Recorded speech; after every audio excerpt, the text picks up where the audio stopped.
우리 강의 듣고 또 나눔 시간 좀 드릴게요. 제가 목회를 짧지 않은 시간을 했는데요, 정말 사람들이 은혜 받는 원리 중에 하나가 사실 나눔을 하는 겁니다. 목사님 왜 자꾸 맨날 교제를 지키지, 어색한데. 근데요, 사람이 자기 얘기를 해야 마음도 열리고 성장합니다.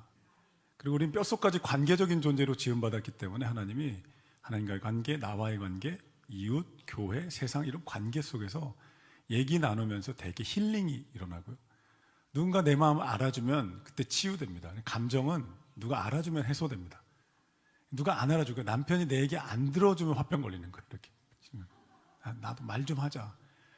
옆집 여자랑 내가 어제가 만나지 마. 남자들 답만 주잖아요. 애가 학교에 가서 내가 너무 애 학교 데려가지 마, 이게 아니고 그냥 내가 힘들다고 들어달라고, 이거거든요. 그래서 들어주면 해소됩니다. 내 얘기하고 누군가 얘기 들으면서 사람은 성장하고 치유되고요. 또 하나 영적인 원리는 몸이 풀어져야 됩니다. 이게 되게 신비한 원리인데, 하나님이 우리를 영으로 지으셨지만 몸에서 살게 하셨거든요.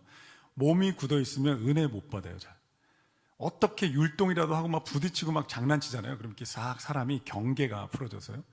지난 화요일 날 가정사역 배우고 온 거에도 반드시 모든 힐링 캠프, 학교 이런 거에 몸으로 부딪히며 놀고 함께하는 그런 시간들이 다 들어있어요. 그게 되게 하나님의 원리입니다. 그래서 가만히 앉아서 듣기만 하는 걸로 안 된다. 나누고 부대껴야 되는 거예요. 옆 사람하고 어깨 이렇게 부대끼면서, 당신 옆에 있어서 참 좋습니다. 해보겠습니다. 해보세요. 한번 하나만 좀 해보세요. 이렇게. 남자들 진짜 못해요. 근데 남자들이 몸이 움직여야 삽니다. 이게 막 옆에 좀 부대끼면서, 당신이 옆에 있어 너무 좋네요, 아이고 좋아라, 막 이렇게 한번 해보시면. 진짜 못합니다. 근데 남자들이 풀어주면, 춤추며 찬양하면 진짜 은혜 받습니다. 자, 출애굽기 마지막 7강입니다. 와, 7주가 이렇게 갔고 마무리를 합니다. 우리 더 다음에 또 더 좋은 성경으로 또 함께 모여서 공부하면 좋겠습니다. 자, 출애굽기의 전체 큰 그림을 이해하셔야 돼요. 구원의 그림을 딱 하나님이 보여주시는 거예요. 샘플을. 예수 믿고 구원받아서 하나님의 백성으로 산다는 의미가 뭐냐? 하나님이 내가 샘플링을 해줄게 하고 출애굽기를 딱 기록해 주신 거예요. 뭐냐 하면 과정을 밟아가신다. 이걸 이해해야 되는 거예요. 그래서 그리스도인은 이런 과정을 밟아갑니다. 애굽왕 바로의 노예, 죄와 사망의 노예였던 걸 상징하고, 바로는 사탄을 상징하죠. 구원받습니다. 하나님의 주권과 사랑으로 홍해가 갈라져 구원받죠. 광야에 들어와서 신앙생활이 시작됩니다. 우리를 성장시키고 또 우리가 새롭게 되고, 하나님과 언약을 맺죠. 시내산에서 하나님이 나의 하나님에 대한 언약을 맺고 결혼식을 하게 되는 거예요. 그리고 그 안에서 하나님의 법을 따라서 하나님과 동행하는, 이제 성막 배웠잖아요. 동행하는 삶을 살면서 우리는 광야를 통과해서 가나안 땅에 갑니다. 가나안 땅은 천국이 아닙니다. 약속의 땅이고 사명의 땅입니다. 이런 여정 가운데 있다는 거예요. 그래서 그리스도인요, 우리가 어떤 여정 가운데 있어요. 때로는 어떤 여정 가운데 그냥 굳어져 있기도 합니다. 여기서 한 걸음 또 가야 되는데, 이런 과정 가운데 한 걸음 성장하면 또 다른 하나님의 은혜가 열리고 성장이 열리는 거죠. 산이 여러분 그렇잖아요. 산, 등산하시는 분들, 그 산 왜 가냐고, 내려올 거 왜 가냐고. 산 왜 가요? 우리 멋있게 답할 줄 알아요. 산이 거기 있으니까. 산 등산해 보면요, 올라가는 만큼 전망이 다르잖아요. 이 등산해 보신 분들은 압니다. 올라가는 만큼 전망이 달라지다가 꼭대기에 탁 올라가는 순간에 탁 트인 서울 산을 보면서 그 상쾌함. 근데 낮은 데 있으면 안 보이죠. 산 앞부분에 있으면요, 뭐 높은 곳의 전경을 상상도 못 해요. 근데 올라갈수록 넓게 펼쳐진 그 전망이 마음을 확 시원케 하잖아요. 그러니까 신앙도 마찬가지라는 거예요. 구원받고 여기서 계속 머물러 있으면 안 되고, 하나씩 가다 보면 하나님의 마음, 하나님의 사랑, 하나님의 계획, 부르심, 내가 어떻게 예수님처럼 쓰임받으면서 영광스러운 것인지, 이런 것도 우리가 알아가는 것이 성장의 과정입니다. 그래서 출애굽기는 여정 가운데 있다, 이렇게 배우고, 오늘 들어가 볼게요. 45페이지면 뭐하냐, 하나님이 새로운 국가를 만드시는 거예요. 아브라함 한 명으로 시작돼서 그의 자손을 200만 명 만들어서 이제 시내산까지 가요. 이제 출애굽기 이후에 레위기, 민수기 10장까지가 시내산에서 있었던 일입니다. 민수기 10장에서 이제 가나안 땅으로 출발합니다. 출발하자마자 도착해서 이제 정탐꾼 사건으로 40년 방랑이 민수기예요. 그러니까 레위기 민수기 10장까지는 시내산에서 이루어진 일인데 하나님이 국가를 탄생시킵니다. 국가를 탄생시키는 동안에 비극적이지만 절대적으로 필요한 사건이 하나 터지는데 우리가 아는 아론과 금송아지 사건이에요. 모세가 시내산에 올라가서 40일 동안 율법과 십계명을 받는 동안에 백성들이 모세가 없으니까 불안한 거예요. 그리고 뭔가 고와 같은 마음이 든 거예요. 그러니까 아론에게 가서 말합니다. 황금 송아지를 만들어 주십시오. 애굽의 우상이었어요. 만들어서 우리가 그것을 여호와로 부르며 숭배합시다. 황금 송아지를 만들어서 우상을 숭배합니다. 이제 반드시 터져 나와야 되는 우리 안의 죄성과 우상 숭배예요. 하나님이 하나님 되시기 위해서 내 안에 올라와 있던 우상들이 무너지고 진멸되는 일, 내 안에 헤롯 왕이 죽어야 예수님이 탄생합니다. 이런 일들이 이제 지금 다루고 계시는 거예요. 과정 가운데 있는 거예요. 우상 숭배했다고 버리지 않으시고요. 우상 숭배했다고 망한 게 아니에요. 그래서 우리에게 거울이 되는 사건입니다. 자, 지난주에 성막을 하고 제사장을 다뤘어야 되는데 제사장을 못 다뤄서 아주 짧게 한번 다뤄볼게요. 2페이지 넘어가 보시면 제사장의 옷이 있습니다. 이게 좀 왜 조그맣게 프린트가 됐죠? 이렇게 옷이 보이십니까? 47페이지에 이게 지금 크게 했었는데 프린트가 작게 됐네요. 보면 제사장 아론과 제사장은 이런 옷을 입었었어요. 여러분은 그 그림을 보고 계시고 저는 설명을 좀 해볼게요. 에봇 보이십니까? 에봇 한번 동그라미 쳐보세요. 에봇 조끼입니다. 거기에 화려하게 수놓았고 보석들이 박혀 있습니다. 보석에는 이스라엘 12지파 이름이 써 있습니다. 하나님 앞에 제사장이 이스라엘 민족을 대표한다는 거예요. 판결 흉패 보이시나요? 한번 동그라미 쳐보시겠어요? 제사장 옷 중에서 강의한 보지 마시고 그림 보세요. 판결 흉패. 판결을 하는 가슴에 부착하는 패입니다. 거기에 12개의 보석이 들어있고 우림과 둠밈이라는 제비꽃 뽑기용 제비가 들어있었다 그래요. 그래서 밝은 게 뽑히면 하나님이 예스, 어두운 게 뽑히면 하나님이 노 하는 재판장이 대제사장이 그렇게 제비 뽑기로 하나님의 뜻을 구했다는 거예요. 대제사장은 백성들의 리더이고 예수님을 상징합니다. 그리고 겉옷 보시나요? 겉옷 전체 겉옷이 있는 거죠. 쭉 파란색으로 해서 청색 겉옷이 보이시나요? 네, 청색 겉옷이 금방울이 달려 있다는 게 특징입니다. 금방울. 그래서 제사장이 하나님의 거룩하심 앞에서 죽지 않고 여전히 사역하고 있다는 것을 겉옷이 알려줍니다. 그리고 성패가 있습니다. 성패. 관, 판결흉패, 에봇띠, 에봇, 또 금고리 이런 금패, 전면에 양진 정색근 이런 것들이 쭉 있습니다. 이 모든 것들이 상징하는 것은 하나님 앞에 거룩한 자로 서야 하는 것. 우리가 하나님 앞에 거룩한 자로 서야 하는 것들을 상징하는 거죠. 그러니까 이건 고대 이스라엘 문화를 반영한 거라서 이걸 보는 순간에 백성들은 굉장한 경외감과 아름다움을 느꼈을 거예요. 오늘 우리하고 다른 겁니다. 그들의 관점으로 보면 굉장한 아름다움과 또 거룩함을 느꼈던 거예요. 제사장들을 거룩하게 구별합니다. 7일 동안 위임식 절차를 하는데 물로 씻겨서 옷을 입히고 기름 부어서 속죄 제상을 합니다. 다 거룩하게 되는 걸 말합니다. 46페이지 앞페이지 가볼게요. 앞에 내려 밑에 볼게요. 제사장과 그의 옷이 상징하는 것, 제사장은 예수님을 상징합니다. 이 구약시대의 제사장은 옷이나 흉패나 보석을 가지고 하나님께 나아갔다면 예수님은 자신의 생명으로 하나님께 나아간 대제사장이 되신 거죠. 그리고 이번에 보면 예수님을 통해 구원받은 모든 성도는 왕같은 제사장입니다. 그러니까 이스라엘 민족 12지파 가운데 레위 지파만 제사장이 됐는데 오늘날 우리는 예수님을 통해서 모든 사람이 제사장이 된다는 거예요. 두 가지 의미가 있습니다. 하나는 레위 지파 제사장을 통해서 하나님께 나아갔었거든요. 예전엔 구약시대는. 근데 오늘날은 예수님을 통해서 우리 각자가 하나님께 자유롭게 나아갈 수 있게 됐다. 이게 고대 이스라엘 사람들이 들으면 깜짝 놀랄 일이에요. 제사장을 통하지 않고 각자 나간다고요? 그게 가능해요? 죽는 거 아닌가요? 이렇게 돼요. 근데 예수님이 그 일을 이루셨고 우리는 자유롭게 하나님께 나아가는 제사장이 되고, 두 번째는 우리가 제사장이 돼서 다른 이들을 축복할 수 있게 된다는 거예요. 제가 화요일날 가정사역 컨퍼런스에 가서 정말 되게 인상 깊게 봤던 것은 아버지의 역할이었어요.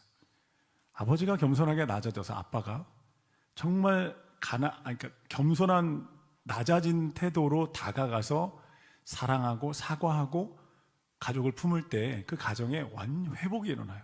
아이들이 막 울고 너무너무 좋아요. 왜냐하면 하나님이 이 아버지들을 가정의 영적인 제사장으로 세우셨기 때문에 그래요.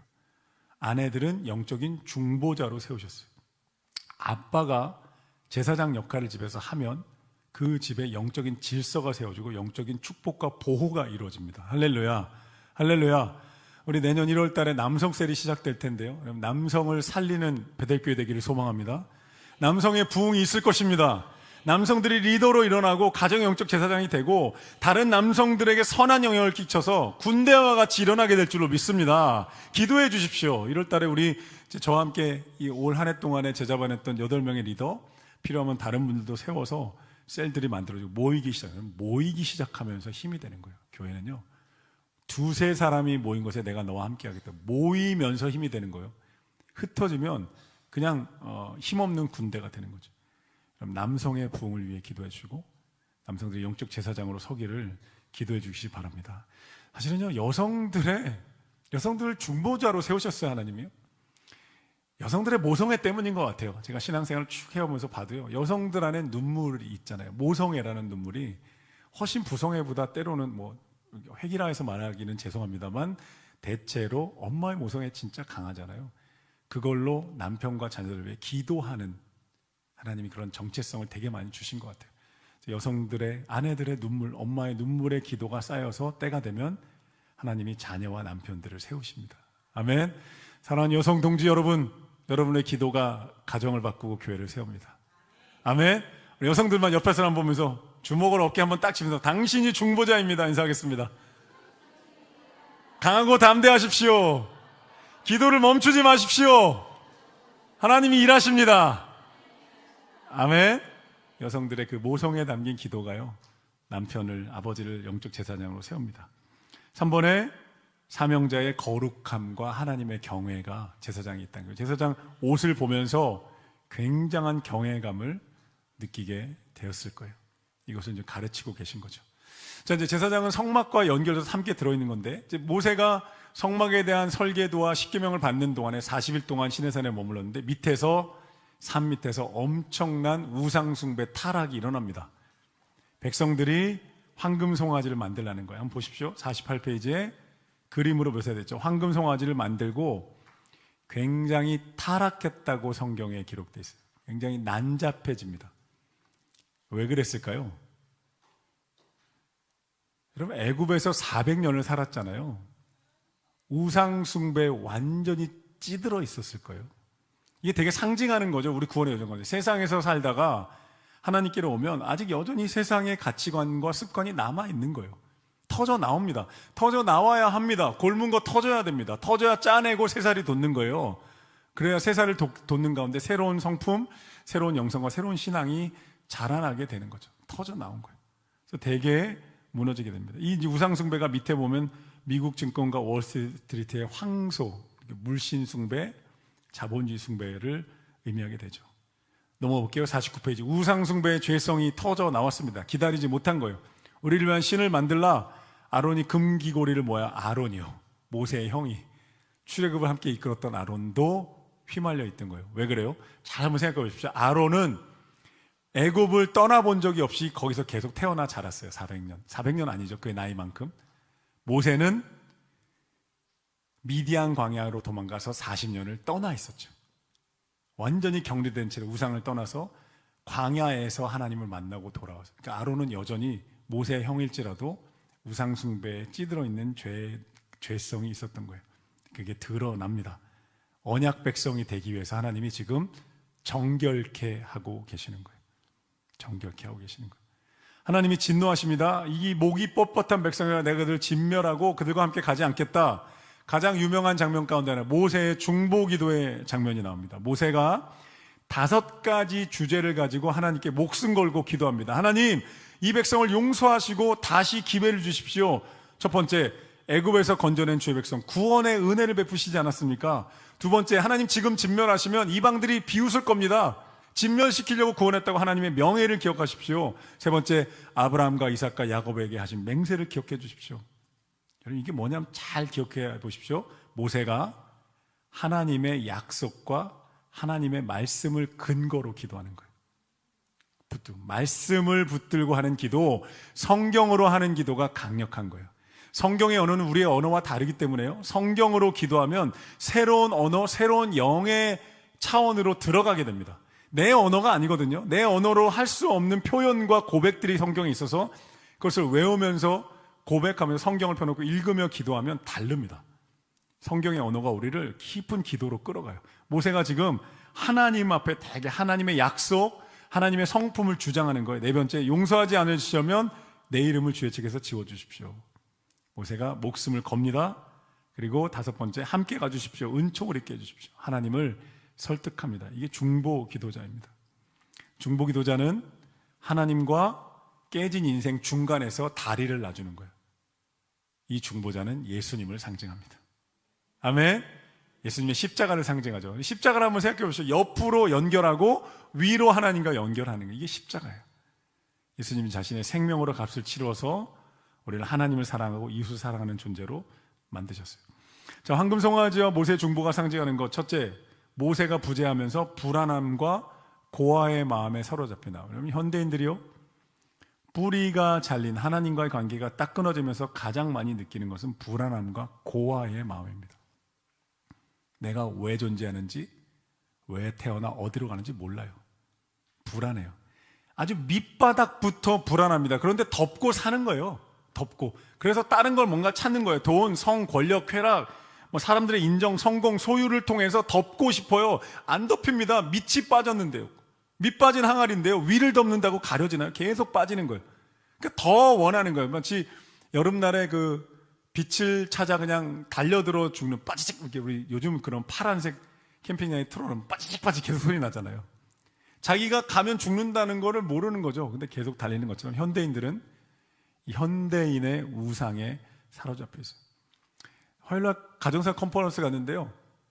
요즘 다음 세대 가장 심각한 거 스마트폰이잖아요. 스마트폰과의 전쟁을 한 과목으로 강의하더라고요. 진짜 심각하다. 진짜 심각. 오늘 바나바스류한 그 박승경 형제와 황시영 부부가 아이들 3명을 데리고 5층 세가족에서 저와 함께 식사했는데요. 아이들에게 엄마가 책을 읽히더라고요. 우리가 보면서 와, 요즘 진짜 보기 드문 장면이라고. 다 핸드폰 보게 해주는데 애들이 책을 보고 있어요. 우리가 박수 쳐줬어요. 저희 은결이도 미디어 한 번도 안 보여줬습니다. 그런데 우리가 밥 먹으려 치면 아주 애가 난리가 나잖아요. 막 떠들고 왔다 갔다. 그래서 우리도 밥을 먹어야 됐다고 뭔가 여러 가지를 테스트 해봤는데 사과를 크게 잘라서 주면 사과를 먹느라 조용해요. 저희 부부가 자유롭게 밥을 먹어요. 근데 이빨에 앞니 4개밖에 없어서 어금니가 없으니까 씹지는 못해요. 비어서 빨아먹고 다 뱉습니다. 이렇게 툭툭툭. 앞에 이렇게 주머니 이렇게 달아놓으면 사과가 다 떨어져 있어요. 그래서 우리가 사과 가는 머신이냐? 그 뭐죠? 가는 거. 그래서 완전 다 갈아서 한 3조각 정도 먹을 시간 동안에 저희가 밥을 끝냅니다. 스마트폰이 우리 아이들 진짜 뇌가요, 전두엽이 사람과 만나고 오감, 눈을 마주치고 관계를 맺고 활동하면서 전두엽이 활성화되면 판단하고 감정을 느끼는 게 전두엽인데 이게 스마트폰을 멈춘다는 거예요. 그러니까 어떤 뇌냐? 도박 중독자의 뇌가 그렇대요. 그러니까 너무너무 진짜로 제가 가정사역 내년에 시작되면요, 진짜 제가 피 터지게 외칠 거예요, 부모들한테. 아이를 위해서 몇 년 희생합시다. 스마트폰 보여주지 말고 좀 굶더라도 애 뇌를 좀 만들어주자고. 제가 이연사 목소리 높여 외칩니다. 진짜 피 튀기게 외칠 거예요.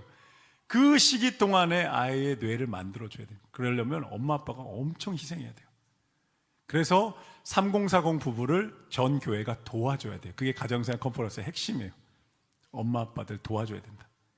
왜냐하면 시대가 옛날 같잖아요. 그냥 풀어놓으면 동네 친구도 많고 엄마 아빠 할아버지 사촌들이 다 자라는 대가족이 아니라 핵가족 시대에 있기 때문에 온 교회가 3040 부부를 도와줘야 된다.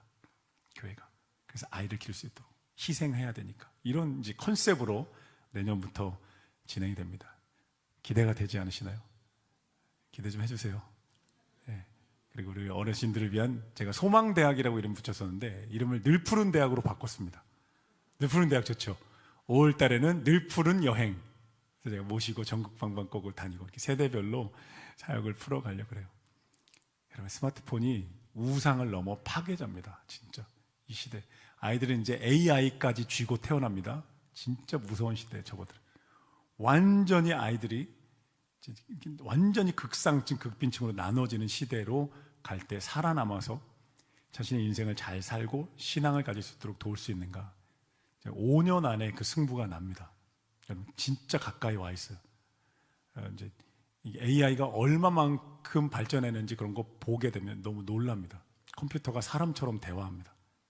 근데 진짜 대화 잘하고요. 박사 한 200명, 2000명이 그 안에 들어있는 것처럼 다 대답해줘요. 그런 시대가 왔어요. 5년 안에 그런 시대로 갈 때 교회가 어떻게 성도들을 돕고 신앙을 지키며 인생을 살아낼 수 있도록 그리고 사명까지 감당할 수 있는지를 도울 수 있는지가 결정이 돼요. 진짜 급하게 변하고 있고요. 우리 교회가 거기 반응해야 합니다. 준비돼야 되고 그렇습니다. 뭔 얘기하다가 우상숭배.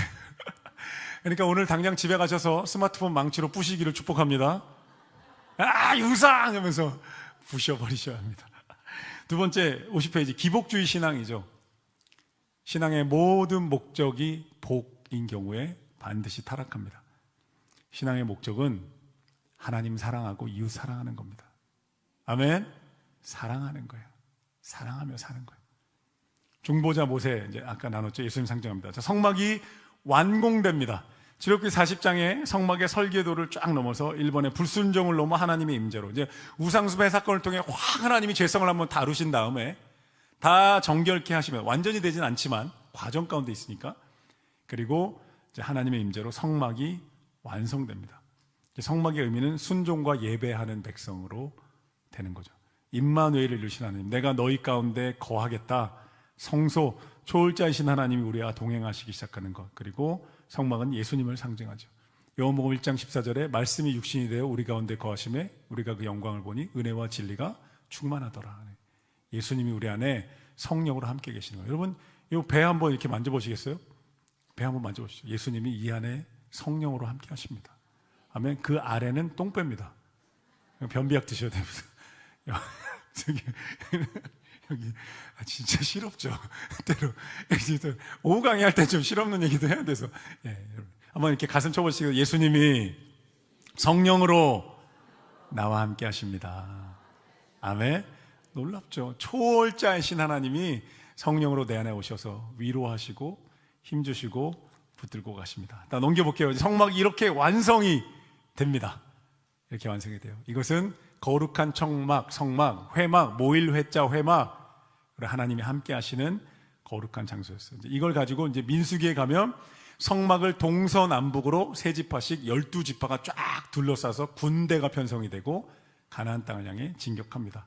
성막의 의미 첫째, 세 번째 하나님의 다음 페이지 50페이지 하나님의 설계대로. 이렇게 40장 마지막 장에 가면요.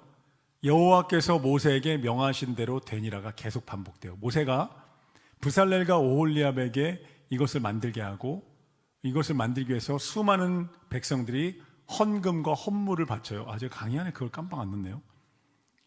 엄청나게 헌금과 헌물을 바쳐요. 성막을 만들려고.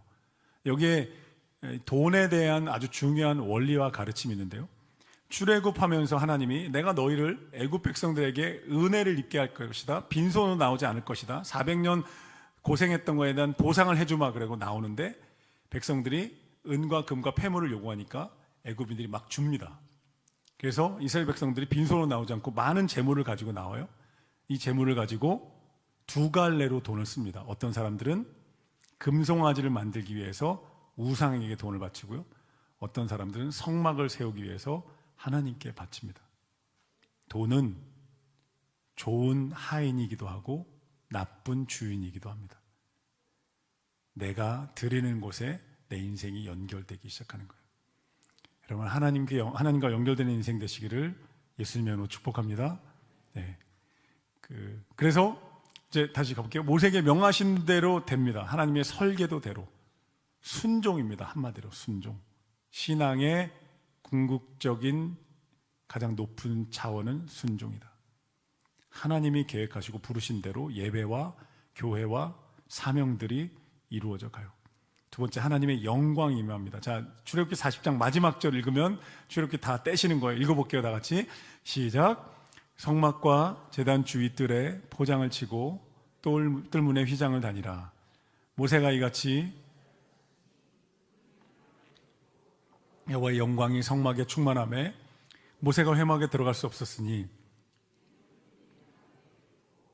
여호와의 영광이 성막에 충만하였으며 구름이 성막 위에서 떠오를 때는 이스라엘 자손이 그 모든 행진하는 길에 앞으로 나아갔고 구름이 떠오르지 않을 때에는 떠오르는 날까지 나가지 아니하였으며 낮에는 여호와의 구름이 성막 위에 있고 밤에는 불이 그 구름 가운데 있음을 이스라엘의 온 족속이 그 모든 행진하는 길에서 그들의 눈으로 보았더라. 아멘. 하나님의 영광이 충만하게 임했다는 거예요. 이제 이스라엘 백성이 완전히 언약 백성으로 준비돼서 가나안 땅으로 갑니다.